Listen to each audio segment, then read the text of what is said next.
Bueno, primero, desde la Asociación de la Prensa del Uruguay, muchas gracias por la oportunidad de la participación. Vamos a tratar en estos 10 minutos de exponer, aunque sean titulares, las situaciones con las que nos hemos encontrado, o con las que nos encontramos, a partir de esta herramienta fundamental. Y a pesar de que se suele ir de lo más general a lo más particular, me voy a permitir tal vez ordenarlo desde las cuestiones más concretas y particulares hacia lo que podríamos llamar capaz que más profundos, más que general.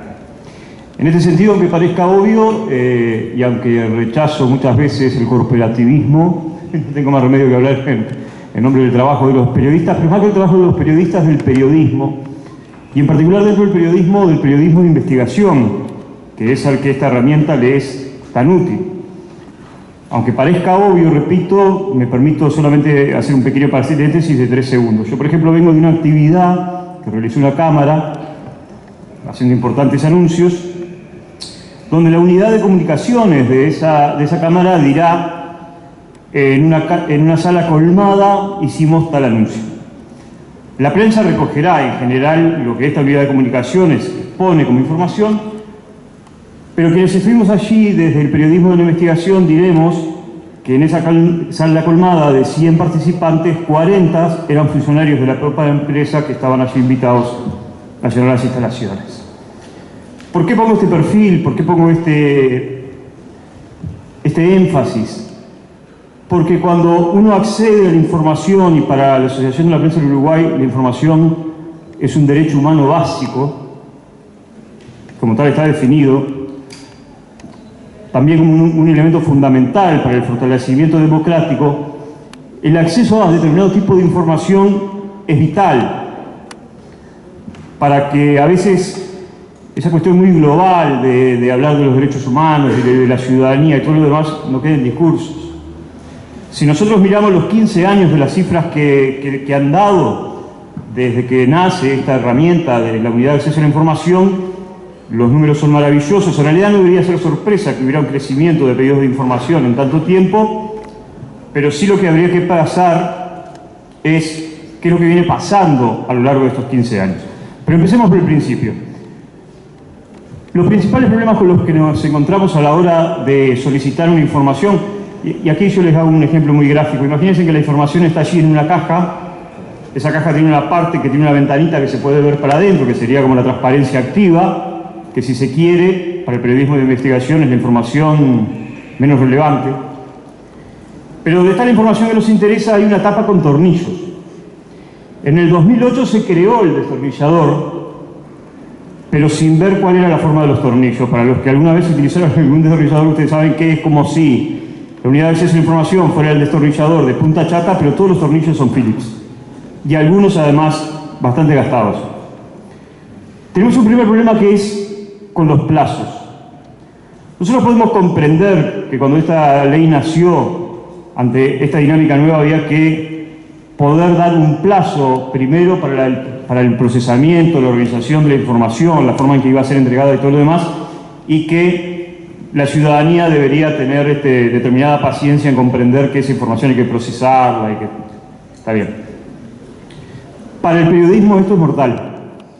Nosotros como periodistas no nos sentimos por encima de ningún ciudadano ni de ningún derecho ciudadano, pero hacia nuestro oficio, como tantos otros oficios, tienen particularidades. Para nosotros, los plazos, en caso además de que la información sea brindada, incide y mucho.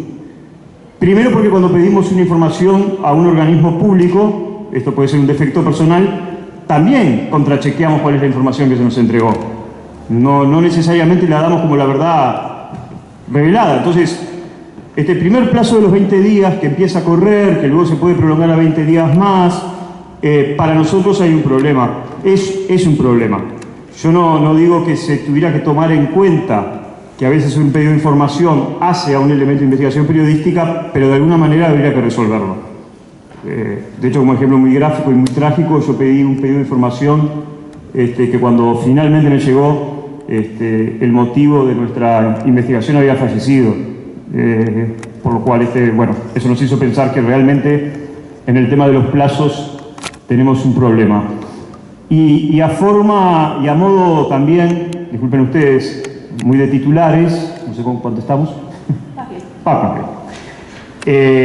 Vamos a tratar el aspecto central que creemos que debería ponerse en alguno de estos balances de estos 15 años. Como muy bien decía Paguas, las leyes en el Parlamento uruguayo son justamente en general definidas por consenso, y el consenso nos habla de los acuerdos políticos arribados al momento de que esa ley se aprobó. Y yo digo esto porque este es un elemento que a veces se suele soslayar, y es no tomar en cuenta cuáles fueron los acuerdos políticos que permitieron que determinada ley fuera votada, y que a lo largo del tiempo no necesariamente esos acuerdos políticos se mantienen, o a lo largo de su aplicación se empiezan a encontrar con otras realidades políticas y a otros acuerdos o desacuerdos políticos que muchas veces tienen que ver con la aplicación de la ley. Yo creo que más allá de estos acuerdos políticos, Uruguay tiene un problema cultural. He leído que otras unidades de acceso a la información en otros países, no sé si acá también lo hacen, disculpen si no manejo el dato, le llaman el silencio administrativo. Yo en vez de hablar del silencio administrativo, creo que es más gráfico hablar, porque no creo que sea solamente un problema de la institucionalidad uruguaya, de la cultura del secretismo. ¿No? Todo es secreto. Y esta cultura del secreto que atañe a la hora de dar cierta información,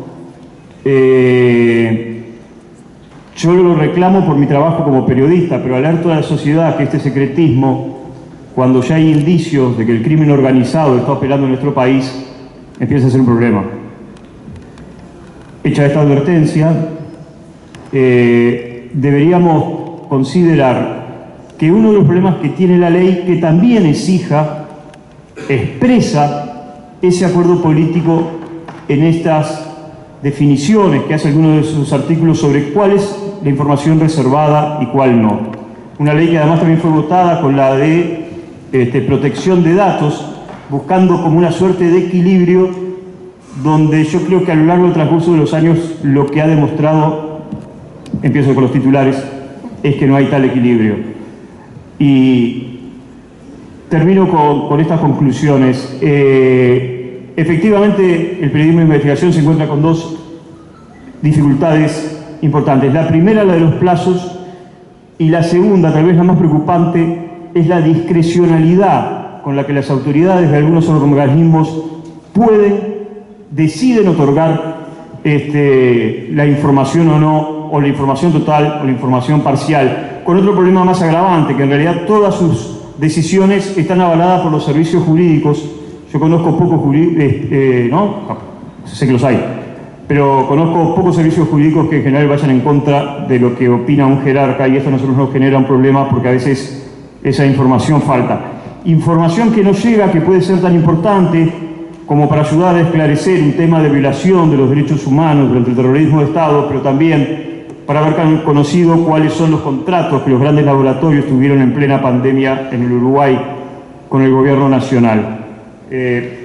Yo no le quiero, y con esto termino, marcar la cancha a otro de mis colegas expositores, pero los últimos números dados por CAINFO no dan bien en cuanto al acceso a la información pública. En el periodo abril del 2021 y marzo del 2022 se registraron por lo menos 19 casos de no acceso a la información pública, situación que se sigue dando en algunos ministerios hasta el día de hoy. Hay algunos ministerios que la unidad de acceso a la información le debería dar la medalla de oro por no informar. Pero repito, estamos ante un problema cultural. Este mismo problema que tenemos con la unidad de acceso a la información, no con la unidad en realidad, sino con esta conducta de la mayoría de los organismos, también nos pasa con el Poder Judicial. Nosotros hace poco hicimos una especie de curso con el Poder Judicial para ver cómo poder acceder también a los datos que allí hay, pero también lo están teniendo ya no los sectores de la prensa, sino desde el propio Parlamento con los pedidos de informe a los organismos. O sea que efectivamente tenemos un problema de paradigma cultural y diríamos esta suerte de loas al secretismo institucional. Gracias.